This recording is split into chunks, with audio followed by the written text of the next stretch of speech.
Sejam muito bem-vindas, muito bem-vindos ao Age Free Roads, o podcast que existe para questionar uma ideia perigosa, a de que a nossa idade define o nosso limite, o nosso papel ou o nosso valor no mundo do trabalho e da vida.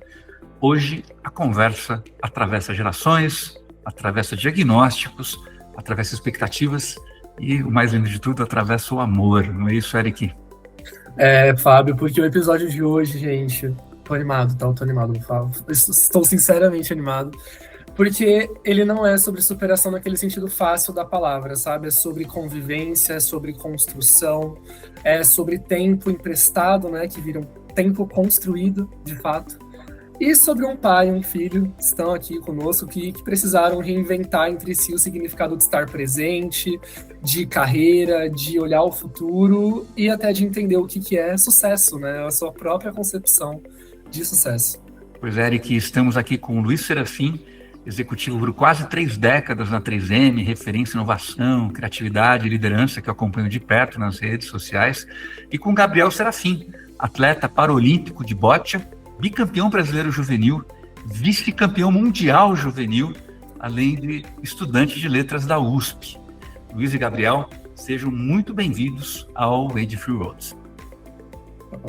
Muito obrigado, pessoal, pelo convite. Obrigado pelo convite. Vai ser massa. Então, gente, eu já quero começar a inaugurar aqui a nossa rodada de perguntas, tá? A primeira eu quero direcionar um pouquinho mais para o Gabriel. Então, Gabriel, é o seguinte.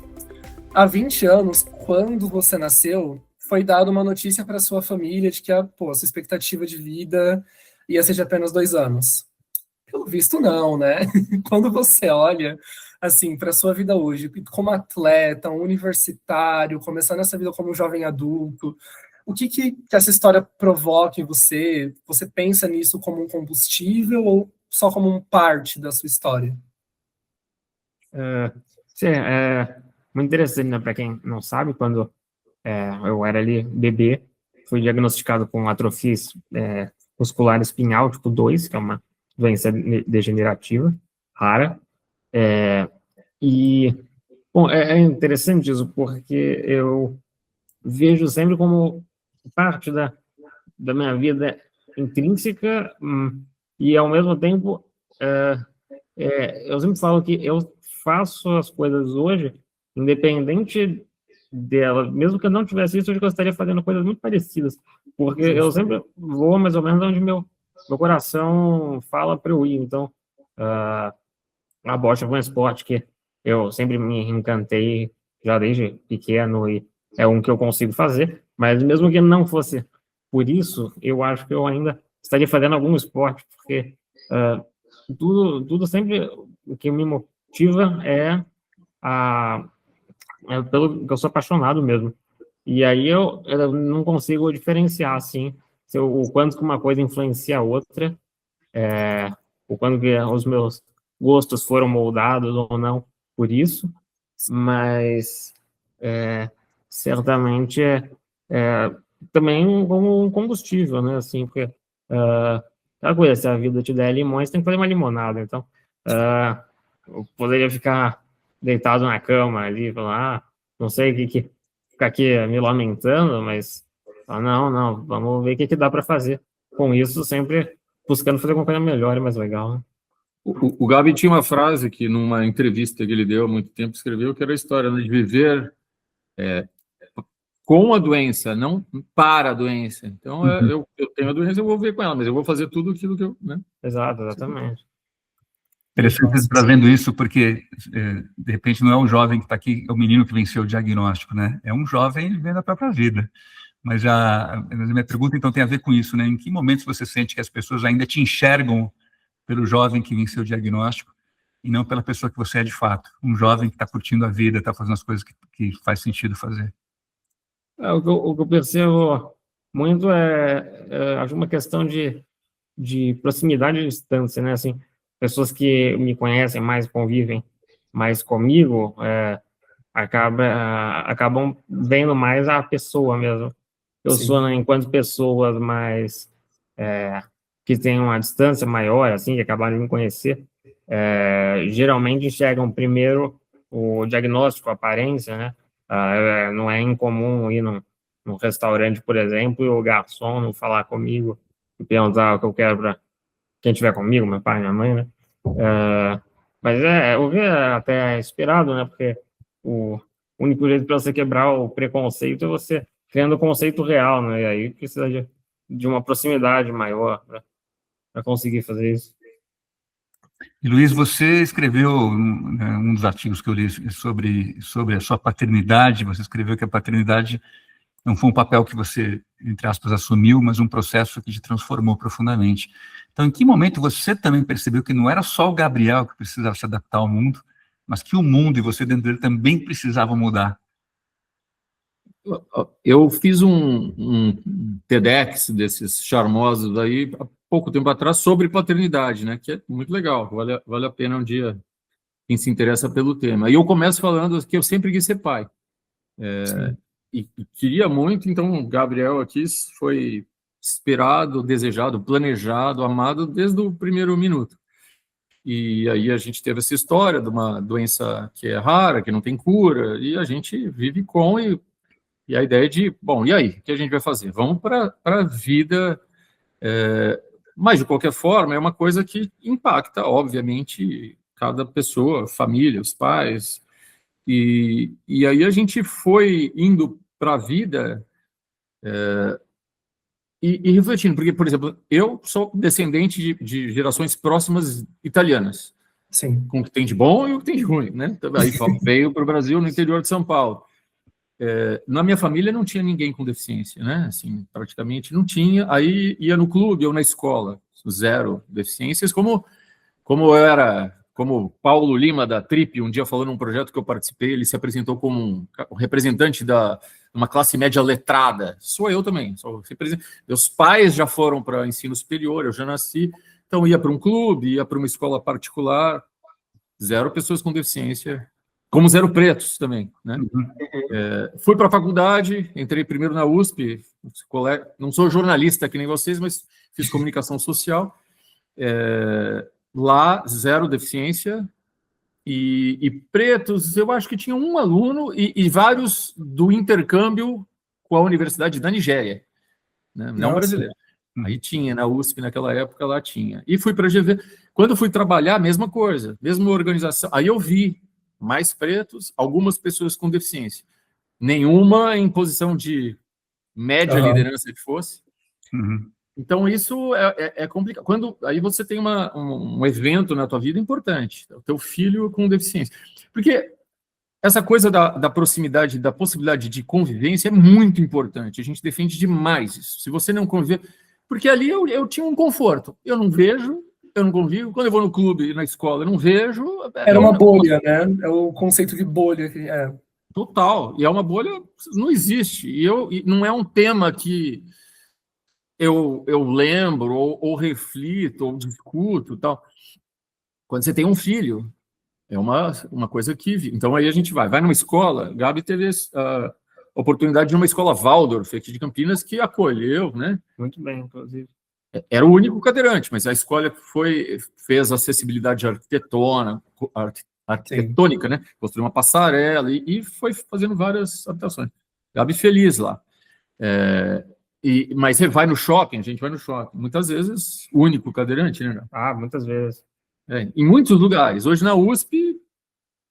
Tem um, além de mim, que eu conheço, né? Tem um cadeirante então a gente... Aí você vai vivendo e você entra num lugar, 1000 olhares, né, cara? A gente isso começa a virar uma coisa que você fala, não, o mundo precisa mudar. E aí a gente vai num lugar que não tem elevador, que é uma escadaria, Gabi menor, a gente ia, segurava, punha a cadeira num braço, pegava no outro, e a gente sempre fazia as coisas. Gabi foi até na caverna do diabo lá, né? Mas você percebe, o mundo está totalmente não preparado para isso, seja o mundo do trabalho, seja as cidades, as calçadas, e isso vira, primeiro, assim, bom, o mundo precisa mudar, e aí a gente compra essa batalha a gente quer ser um agente também de luta para isso. E aí, desculpa, mas é porque surgiu uma pergunta aqui que eu acho que ela entra muito bem no que você está falando, né? Que você falou a sociedade em geral, o mundo em geral precisa aprender, precisa conviver, e você, nesse primeiro momento, também teve que ter, né, essa curva de aprendizado, porque, assim, a gente está dentro de uma configuração social que exige muito uma imagem de força, de dureza dos pais, né, de que tem que resolver tudo, de que tem que estar sempre ali, e não como uma pessoa que tem que aprender junto também. Então, como foi para você fazer essa virada, né, de um pai que tem que resolver tudo para um pai que também tem que aprender junto, que tem que se desconstruir, se desmistificar também? E também evitando talvez um certo romantismo, porque a gente tem uma relação também que é de pai e filho, tem de amigo, de como, mas isso não se desfaz. É importante que em muitos casos eu sou pai do Gabriel, e aí vou cobrar, vou falar como um pai, né? E vou celebrar, então. Mas essa história de aprendizado é muito importante, até que era uma parte que eu ia continuar falando, porque uma coisa é mudar o mundo, e você começa aprendendo também a se transformar. Então, quando tem um evento desses na vida, ou outros, é uma oportunidade para você falar assim, pô, o que é importante, né? O que realmente vale a pena eu ficar todos os dias da minha vida trabalhando até muito tarde e não ver meu filho. O meu pai, na época que ele estava no hospital, não passar lá e não ver os últimos meses do meu pai. Gabi, a gente brinca lá que Escola Waldorf tem muitas festas e apresentações. Eu acho que só uma eu não fui. Eu fui em todas, durante os sei lá quantos anos 12 anos de escola. E as coisas que te dão medo não é a visita do CEO da matriz americana, isso, e que é uma coisa que põe medo num monte de marmanja de 50, 60 anos, o cara vai visitar, e se ele não gosta... O que dá medo é meu filho não ter um remédio à disposição que mantenha a estabilidade dele, ele não conseguir se sentir bem na faculdade, que tem 1% dos alunos de pessoa com deficiência, né, tal. Então, a visão de mundo, as perspectivas, as renúncias, as escolhas que você faz ajudam muito a te transformar, né? Vão te transformando. E é esse aprendizado que você perguntou, Eric, né? Eu ainda continuo sendo esse cara porque é um item de fábrica meu, né? Aconteceu alguma coisa? Choveu? Quebrou? Como é que a gente resolve? Gabi teve um negócio, como é que resolve? O Gabi até às vezes fala, cara, pai, eu só quero reclamar e chorar, eu não quero uma solução agora. Mas típico masculino, né? Quer escutar para resolver, não quer escutar só para acolher, né? Mas, ao mesmo tempo, outro item de fábrica que eu tenho é a da colaboração e esse de aprender com as situações, olhar para as situações e colaborativamente fazer, seja com meu filho, seja com minhas equipes lá no trabalho, seja com os alunos que eu dou aula, enfim. É um processo bonito de transformação. Se você se abre para isso, percebe a beleza dessa jornada. Por isso que é tão importante o convívio, né? A gente fala até indo no Comitê Paralímpico, tendo contato com outros tipos de deficiência, né? Outras pessoas. A gente mesmo que já está dentro ainda amplia mais ainda a visão. Né? Essa visão é muito potente lá, que eu tenho pensado muito sobre isso, né? A gente fala, Gabi, porque mesmo eu e o Gabi, e olha, o Gabi é uma pessoa com deficiência, e eu já estou no universo há 20 anos, muito, muito batalhando, né? Mas a gente, às vezes, pode ter até um preconceito, uma barreira, uma ignorância com relação a outras deficiências. Conviver no comitê, que a gente vai lá treinar, e tem todos os esportes, o atletismo, a natação, e tem centenas. Lá, eu é que sou diferente. Lá, todo mundo tem lá alguma coisa, anda de cadeirante. E a gente foi aprendendo um monte de coisas, que a gente até falar, pô, eu achava que eu já estava evoluído e maduro. Não, a gente aprende o tempo inteiro, mas tem que conviver. Se eu não tivesse lá, eu não ia ter aprendido várias coisas. Acho que esse tema, o Gabi puxou primeiro, eu vou reconhecer aqui, que quando a gente não convive com o diferente, a tendência é a gente criar juízo a partir de rótulo, né? Deficientes são, pessoas pretas são, e aí vai, né? Pessoas brancas são, homens velhos são, porque a gente não teve a oportunidade de conhecer, conversar, conviver e aprender que a generalização é a primeira manifestação, obviamente, do preconceito, e ela acontece na ausência do conviver, né? No mundo que está carente de convívio. A gente está ali nas redes sociais achando que a gente está convivendo com o outro, mas não estamos.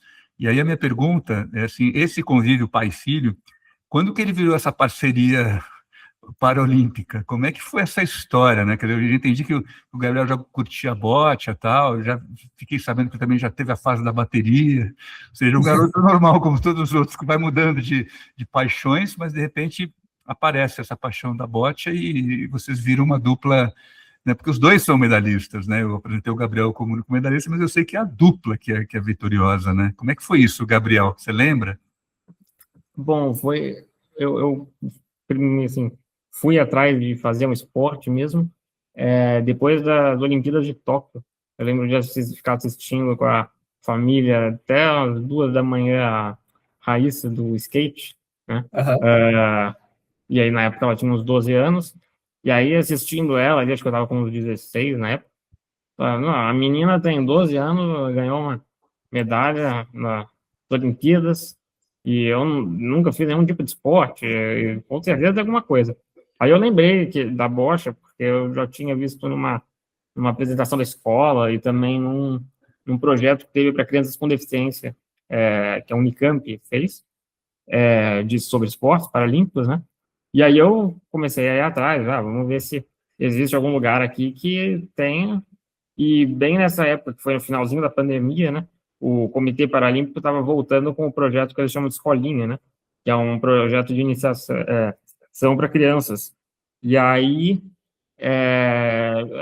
eu me inscrevi lá, eles chamaram, e aí a gente começou, mas no começo não era o meu pai, que era o meu calheiro, né? Era a assistente do treinador, né? Que é a Fernandinha. E aí a gente participou do primeiro campeonato, eu e ela, que eram os Jogos Escolares Estaduais. E aí a gente conseguiu classificar para a fase regional dos escolares, e aí a pessoa que ia ser minha calheira precisava dormir comigo lá no mesmo quarto. E aí foi no momento que ele entrou, e aí já são quase 5 anos, né? Agora. Entrei para quebrar o galho, de repente. Foi um bom quebra-galho, pelo que eu vi aí. Excelente quebra-galho. Muito aí, bom. Isso. E, gente, quando eu falo sobre mercado de trabalho, né, muitas das pessoas que nos assistem, elas chegam pelo LinkedIn, chegam por outras redes mais B2B, conhecem a gente de mercado. Eu fico curioso, Luiz, para entender um pouquinho sobre a sua visão, porque você fala muito sobre carreiras múltiplas, planejadas e também as inesperadas. Você tem uma trajetória corporativa sólida, estruturada, executivo por 3 décadas, e a vida te puxou para um lugar completamente diferente. Eu queria entender como fica hoje, né? Como foi a transformação da sua visão sobre a ideia tradicional de carreira e o que de fato é sucesso, o que de fato é produtividade, né? Como você enxerga isso? Muito legal, porque a minha carreira, dependendo da forma como você olha, ela pode ser monótona, foi em vários lugares. O cara fez isso, abriu um negócio, fui para Nova Zelândia. Cara, eu fiquei mais ou menos na mesma cidade, quase 30 anos na mesma empresa. Por outro lado, tinha uma conexão cultural com a organização que me fez, inclusive, mudar de empresa no mesmo CNPJ e no mesmo prédio. Então, eu cuidava de negócio industrial, depois de poucos anos ia cuidar de varejo, depois eu fui para a área corporativa estratégica. Então, mudava sempre o universo, né, os ambientes, as pessoas, mais bolhas, mas ainda assim... Mas, de alguma forma, mesmo fazendo essa carreira mais ou menos tradicional e linear, talvez, ali, eu sempre apliquei na vida esse ponto multipotencialista, né, que fala.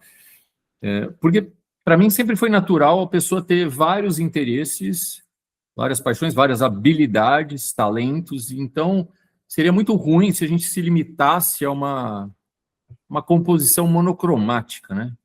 Então, eu, por exemplo, toco piano de ouvido desde muito pequeno e componho, e tive minhas bandas que tocaram em São Paulo e hoje são bissextas, mas ainda elas existem de vez em quando.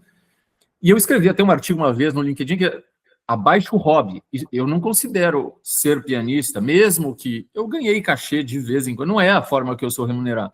Mas se eu considerar hobby, a sociedade entende que é uma é uma descompressão, é um tempo que, se der, você faz. Olha, eu estou corrido, eu não deixo de tocar piano, dia sim ou dia não. Eu vou compor sempre, todo ano, eu tenho várias. Isso faz parte da minha essência, do desafio criativo, da autoestima, do bem-estar. Então, eu faço. Como fazer palestra há muito tempo é outra coisa que eu fazia paralelamente à 3M. A palestra me levou a convite para dar aula no mundo acadêmico, em MBAs, em mestrados. Dou aula até hoje. É outra coisa. E de alguma forma, numa organização que às vezes é mais quadrada, eu ainda fazia porque não tinha tanto conflito de interesse. Eu dava aula de noite, palestra no sábado, e junto escrevi um livro no carnaval, nas férias. Fiz meu primeiro livro, fiz meu segundo agora. Acho e defendo por aí que isso é muito bom. É legal você se especializar. O Eric se especializa hoje nas gerações, ou em marketing, ou em jornalismo. É importante, mas ao mesmo tempo, a gente tem tantas outras coisas. O desafio, você fala assim, eu devo ter uma química interna, uma forma que eu dou conta de fazer as 10 coisas. Nem todo mundo, mas fazer só uma, isso é ruim até para você, para os teus talentos, para o teu crescimento, para conectar em outras bolhas, e às vezes você fica desprotegido. Fiquei 30 anos na 3M, agora eu saí. Só sabia fazer aquilo, só as pessoas que eu conheço são aquelas. Não. Então a gente tem, isso é uma proteção geral, né? Então eu acho muito importante ter essa visão e a ação, né? A agência na vida. Por outro lado, quando a gente, para terminar a sua pergunta, você fala assim, as organizações, elas não, em geral, algumas mais modernas, ou uma outra pessoa, elas são mais abertas para isso. Eu fui um pioneiro, porque hoje fala, mas eu fazia e defendia isso, inclusive para a minha equipe fazer o que eu fazia. Lá em 2004, 2005, isso era, em geral, as empresas querem soldados, né? E as pessoas querem ser soldados. Eu falei, cara, me manda para a Ásia agora para cuidar de tal. Cara, um negócio que você não gosta. Mas isso faz parte do meu crescimento. Eu fiz escolhas na minha carreira, inclusive escolhas que não me levariam a um crescimento mais acelerado, a uma exposição maior na companhia, mas porque eu olhava para mim o que é relevante, o que eu vejo, e se os meus talentos estão sendo aplicados. Eu acho importante a gente fazer essas escolhas, claro, garantindo alguma estabilidade, uma segurança financeira.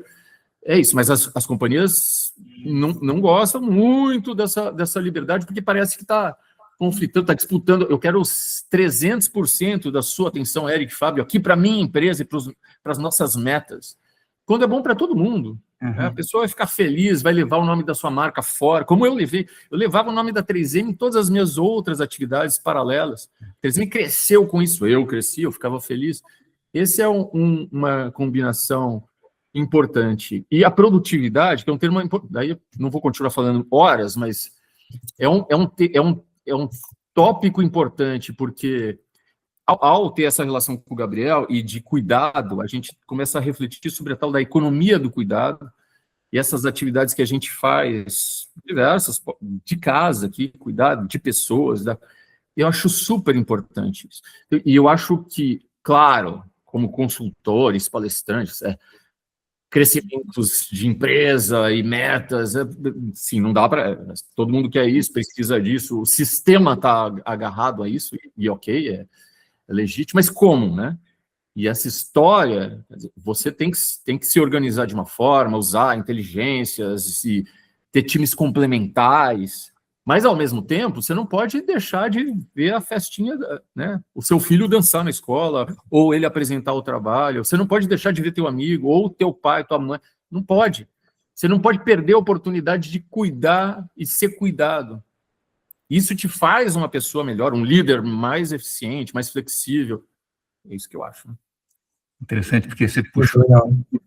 Isso é talvez no epicentro da crise, né, do modelo de trabalho, de não conseguir reconhecer que a empresa não é o único, não deveria ser tão central na vida das pessoas, né? Ela se fez, Exato. ela se constituiu dessa forma, né? O trabalho sendo como central e a empresa pela qual você trabalha como central, e acho que você expandiu para outros talentos que você pode manifestar, e tudo você pode chamar de trabalho, você tanto faz, né? Mas não E tá até trago aqui, Fábio, até uma coisa geracional que a gente observa, né? Que o Luiz ele começou falando sobre pessoas que passam muito tempo numa carreira monolítica, né? Fazendo uma coisa por muito tempo, que até pouco tempo era entendido como uma ideia de sucesso, né? Você ser uma referência naquela área, você fazer aquilo, uma carreira crescente.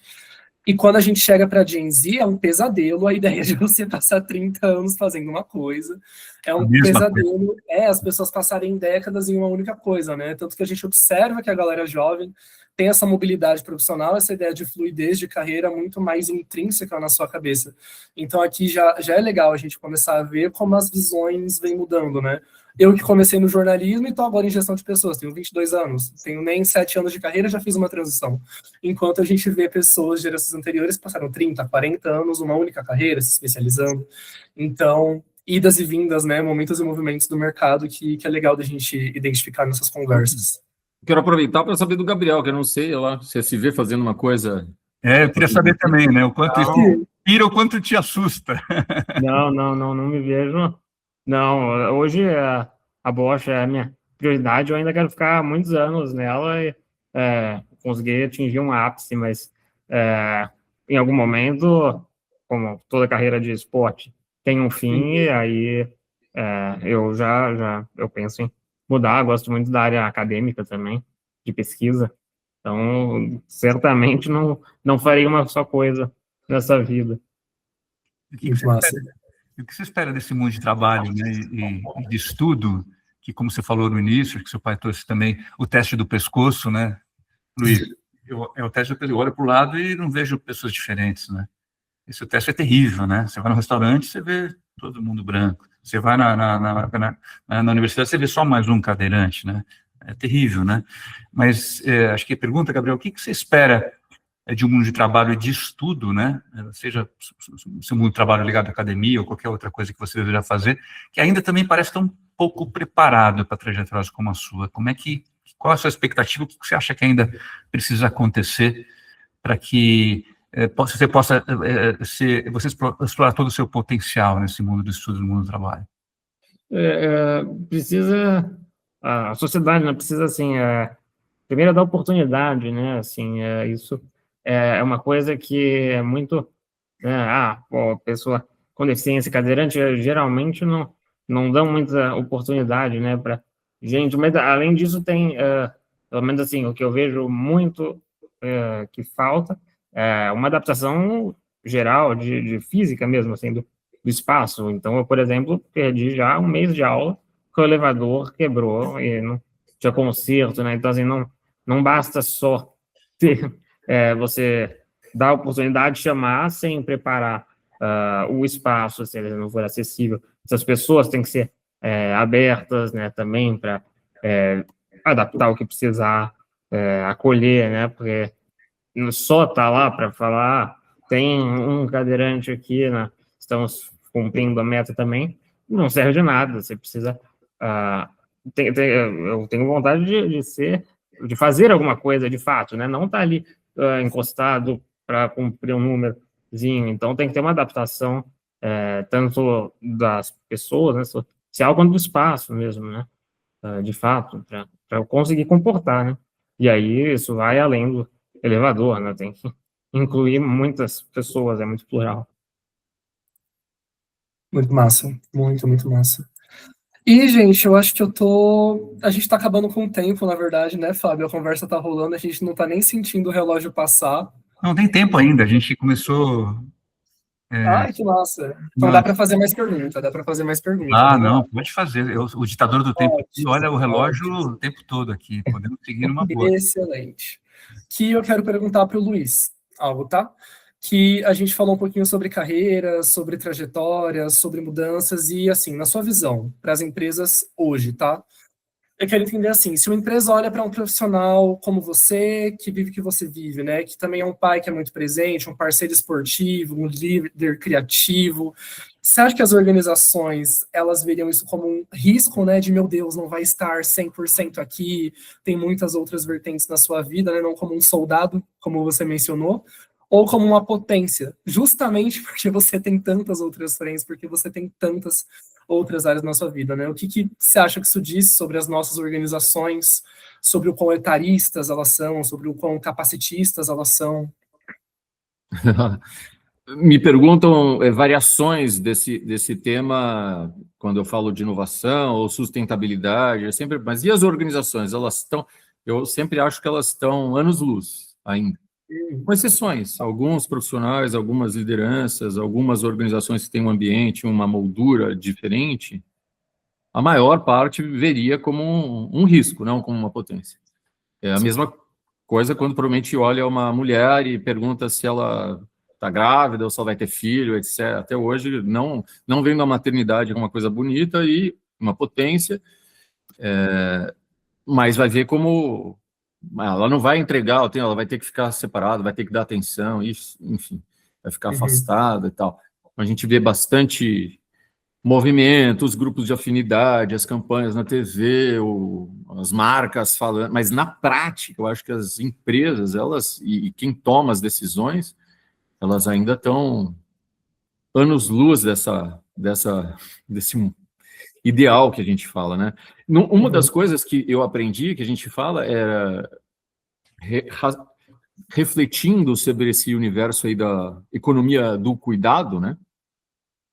E aí eu fui aprender um pouco dessa história, porque a gente herda uma sociedade machista ali, e gerações, né, ancestrais chegaram nessas divisões de tarefa. Então, você vai lá, o homem faz tal coisa, a mulher aqui vai trocar fralda, cuidar, tal, etc. E comprar as comidas e fazer o almoço, em geral, sei lá, ainda que né? Mas é um padrãozão. E se eu fosse olhar, o meu avô era 100% assim, meu pai era 100% desse jeito, e a minha mãe estava feliz, não é que ela se conformava e concordava, né? A minha geração já teve essa oportunidade de refletir, eu sempre tive um pouco desse tipo de pensamento de refletir, então nunca me ocorreu, eu sempre arrumei minha cama, eu fui estudar em São Paulo, lá na faculdade eu fazia minha comida, eu lavava minha roupa, e depois, quando casei, depois me divorciei, mas tentava ajudar, mas fazia a minha jornada. Eu ia para 3M, sei lá, trabalho, e voltava às 7 da... Aí eu ia dar banho no Gabriel, ficar com o Gabriel, recuperar o tempo perdido, cuidava, põe ele para dormir, contava história. Só que um marco ali é quando eu me divorciei. A gente se divorciou, né? O Gabi devia ter uns 10, 11 anos, acho. Por aí. E é uma coisa interessante, porque eu comecei, metade da semana, essa coisa compartilhada, então metade da semana era só eu. E eu tive que melhorar na cozinha. Eu gostava muito, o Gabi, na escola, às vezes tinha o dia que ele ficava, tinha que fazer a merenda e tinha dia que fazer o almoço para ficar tarde. E eu vivia ali fazendo o almoço feliz, de noite anterior, para de manhã cedo, às 6 da manhã, arrumar e levar o cara. Achava isso uma atividade de muito significado e de muito valor. E fiz muitas reuniões, ia buscar na escola, reunião com a América Latina corporativa, mexendo a panela do arroz, com a câmera fechada. Na pandemia, eu fazia isso. Então, aí eu até comecei a ser chamado para muita reunião, esses encontros sobre maternidade corporativos. Deixa eu buscar o Luiz Serafim lá, que é um cara que vive na pele essa vida que as mulheres, em geral, sofrem, né? E é um aprendizado, E se você começa a fazer, você dá valor. Você sabe quanto custa o litro de leite, você sabe como é bacana ter essa relação pai e filho de cuidado, e um cuida do outro, ele também cuida de mim, né? E a gente vai aprendendo junto, e você se torna uma pessoa... Estou longe de ser um cara nota 1000, hein? Mas a gente vai se tornando melhor. Então, eu sempre falo, o CEO que não sabe quanto custa um preço, nunca andou de ônibus, aquele cara só está no rooftop, ou só está na matriz, andando na ponte aérea. Cara, não tem muito... Esse cara não é legal, porque ele não sabe da vida, ele muda num vídeo, né, um mundo paralelo. É claro que ele tem que saber, ter 1000 reuniões com caras iguais a ele, é legal. Mas se a gente não tem Isso então a potência, o cuidar, essa relação, essa cumplicidade que eu tenho, o privilégio com o Gabriel, ela é potência. Potência criativa, de resiliência, de afeto, de tudo. Você vira um cara melhor, inclusive, na empresa, né? Agora eu fiquei com vontade, agora sim, a gente está caminhando devagarinho para o final, mas devagarinho, sem pressa. Fiquei com vontade de uma coisa que ecoa em todas as conversas que eu faço do Age Free Road é quando você convive com alguém, conhece alguém, o rótulo se dissolve, é muito louco. Você acaba esquecendo que tem um rótulo ali, que tem uma deficiência, que tem uma cor de pele diferente, que tem alguma coisa ali que te separa, né? Então, eu quero aproveitar esses momentos aqui, fazer algumas perguntas para o Gabriel. Fique à vontade de responder ou não, não é nada assim absurdo, mas a gente não combinou e é legal não combinar, né? A primeira delas, assim, um sonho que você ainda não realizou. Sonho que eu ainda não realizei? Bom, acho que me formar e ganhar uma Paralimpíada, assim. Só. Isso. Ganhar uma Paralimpíada. Uma medalha paralímpica, sim. E vocês vão participar da próxima? Ainda está longe. Mas tem o plano. A gente sempre trabalha duro. As chances para a próxima de 28 são baixas, mas a gente dá o nosso melhor aí todo dia. Se não for a próxima, quem sabe na outra. Tá. E um talento que você tem, que você fala assim, isso aqui eu sou bom. Ensinar. Eu sempre gostei muito de ensinar. Ajudava meus amigos na escola, antes da prova, assim, de matemática, ficava ali repassando a matéria para ajudá-los. É uma coisa que eu sempre gostei muito. E algo que você não gosta de jeito nenhum. Aqui, colocando ele na parede, literalmente. O que você não gosta de jeito nenhum? Pode ser qualquer... De jeito nenhum?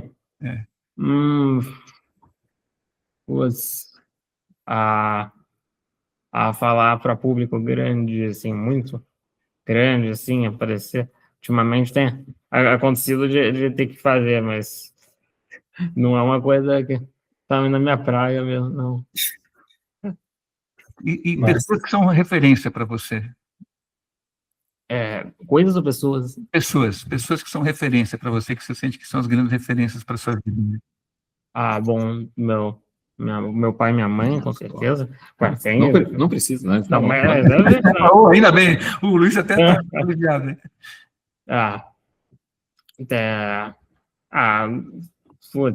Tem um professor meu da faculdade que eu me inspiro muito, a própria Raíssa, né, do skate. Eu tenho ela como uma grande referência na vida esportiva. Alguns outros atletas da própria bocha também, grandes figuras acadêmicas, inteligentes, assim, o Stephen Hawking, por exemplo, sem dúvida. Muito massa, muito legal. E eu podia comentar uma coisa que daí eu quero que o Gabriel opinasse também, porque do jeito que o Fábio mencionou, essa coisa de dissolver o rótulo e tal, e no nosso caso a gente tem essa coisa de pai e filho, a gente fala, eu ainda sou pai, em muitas situações como um pai, em outras a gente é amigo, e eu acho que desde que a gente começou, sei lá, fizemos umas viagens juntos, assim, é como dois camaradas fazendo uns tours, quando a gente um dia foi para Disney, ou foi para Petrópolis, e juntos, curtindo, um cuidando do outro, isso foi legal. O esporte ajuda isso mais. E eu escrevi outro dia que é uma reflexão legal, que no mundo muito que gosta dessa liderança vertical, né, seja na organização, tudo, então, intergeracional, né? O cara mais velho falando com o cara mais novo aqui. Sim. Mas na relação que a gente tem, o bacana é que eu sou assistente dele. Eu sou assistente. Ele é que manda. Ele que... E para mim é muito legal, assim, porque eu já tive muitas situações onde eu já orientei, só a minha liderança ainda é diferente, mais colaborativa e tal, mas eu tinha essa coisa hierárquica, etc. Adoro estar numa posição onde é o meu filho jovem que manda. Eu gosto, é um aprendizado gigante. Eu não sei o que você acha disso aí, tipo.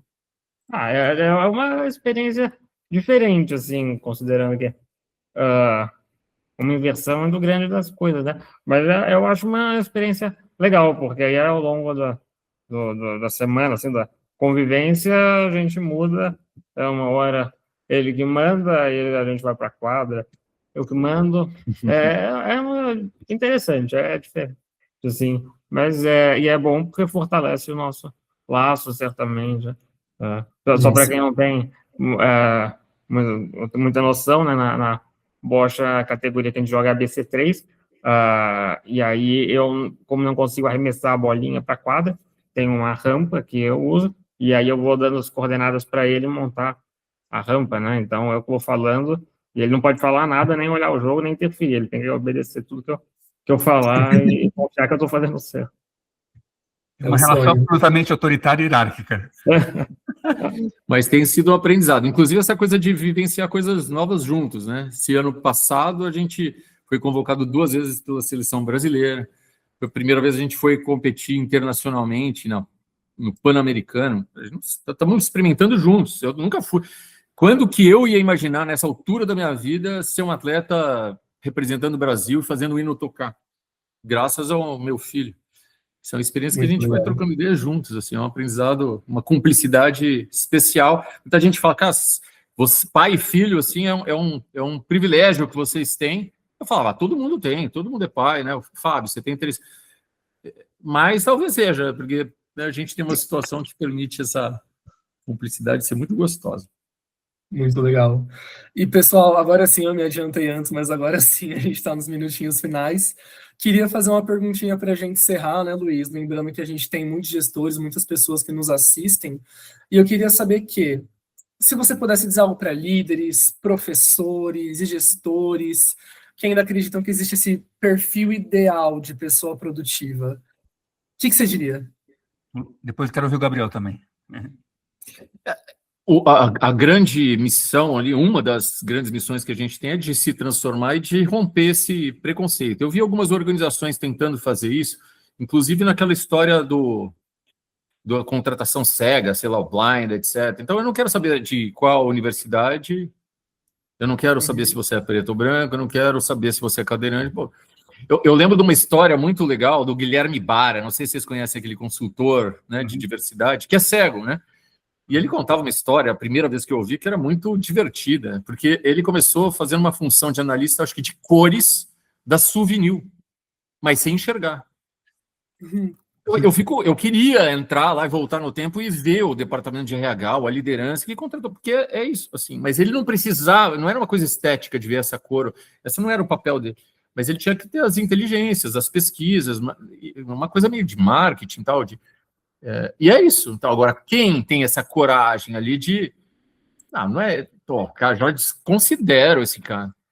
Então, a gente tem que entrar no ser humano, conhecer nos talentos, derrubar essas barreiras que a gente foi criando na sociedade, se transformar para poder transformar o mundo, né? Você também tem que se transformar, ganhar novas lentes, aí lente você pega suas armas e sai para transformar no seu jardim, na sua empresa, no seu departamento, no bairro inteiro, no mundo.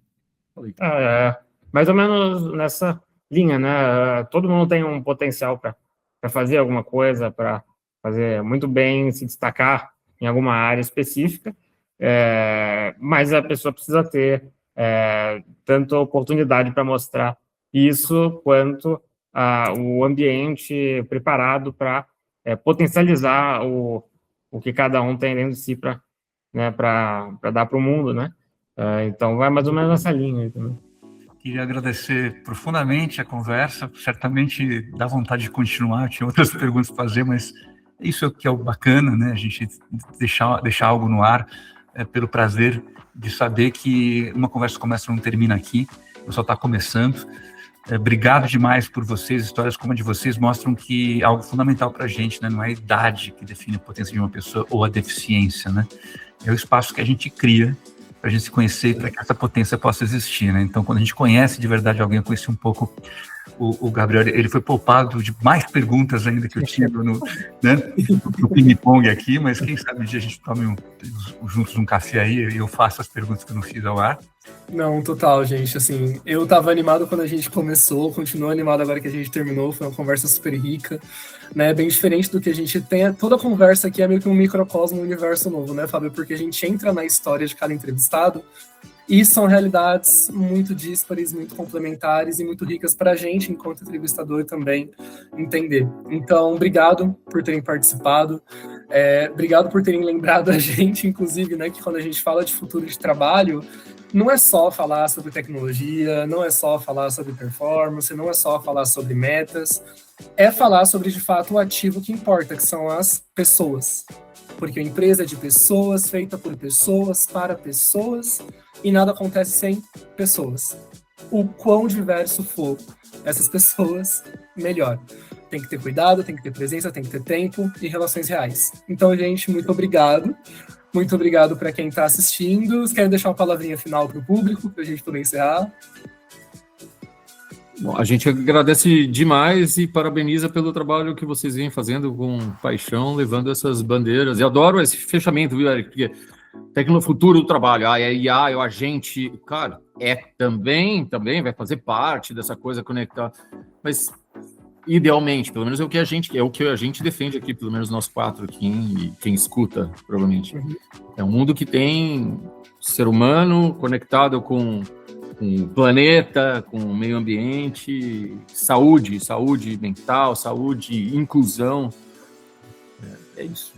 Eu agradecer aí a oportunidade, o convite. E é isso. Isso que o meu pai falou. Vai cobrar o café do Fábio depois. Top, já está feito. Então, para quem nos ouve aqui também, que histórias você está vivendo apesar ou por causa do que disseram que seria possível para você? Fica aqui a provocação. Esse foi mais um episódio do Ed Free Road. Até a próxima. Tchau, tchau. Tchau. Tchau.